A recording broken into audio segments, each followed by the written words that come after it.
Hello dear young learners, Shubh Ashish.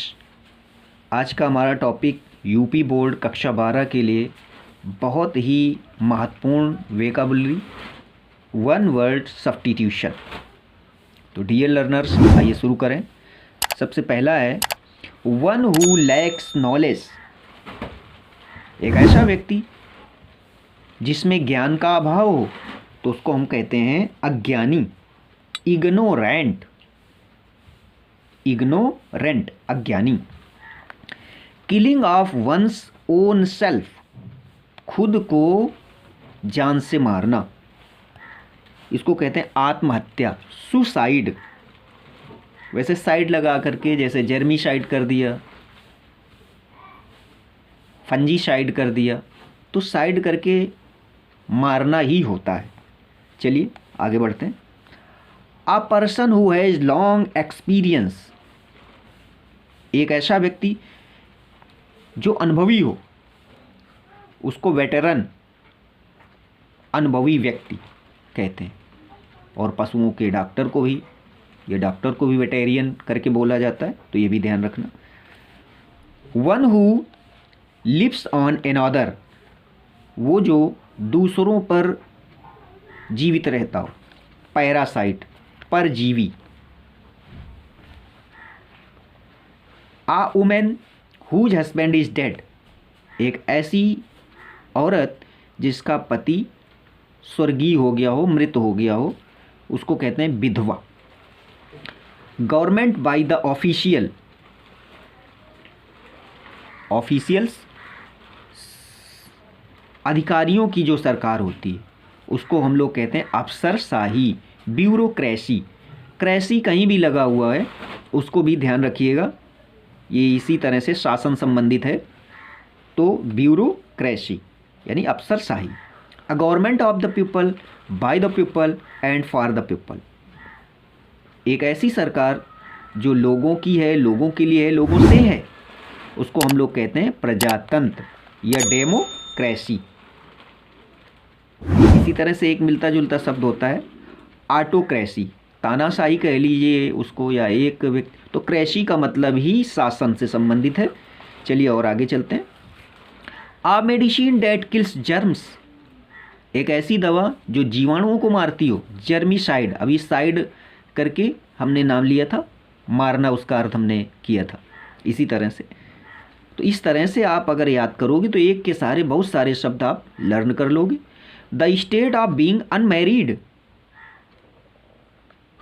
The state of being unmarried, विवाह जिसका ना हुआ हो या ऐसी अवस्था जो अविवाहित हो, तो उसको हम लोग कहते हैं ब्रह्मचर्य, सेलिबेसी। आगे है a disease that spreads over a large area, एक ऐसी बीमारी जो बहुत बड़े क्षेत्र में फैली हुई हो।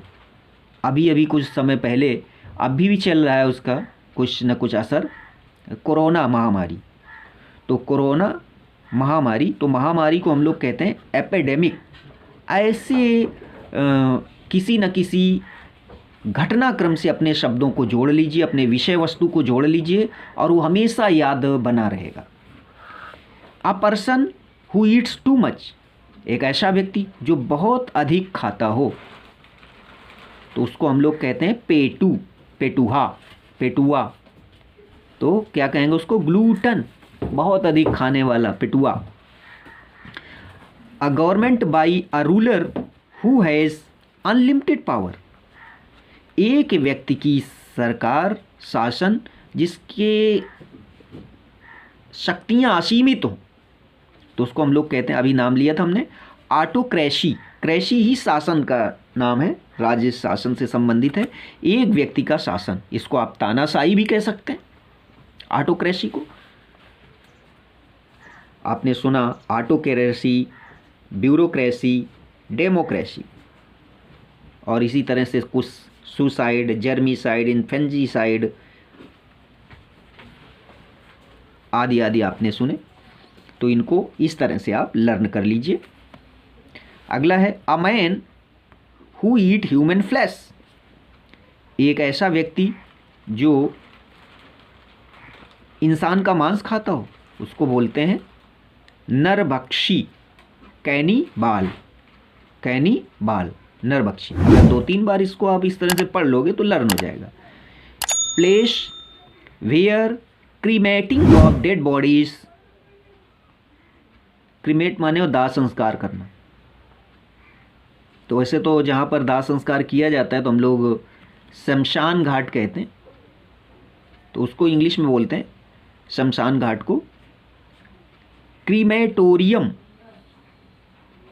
क्रीमेटोरियम।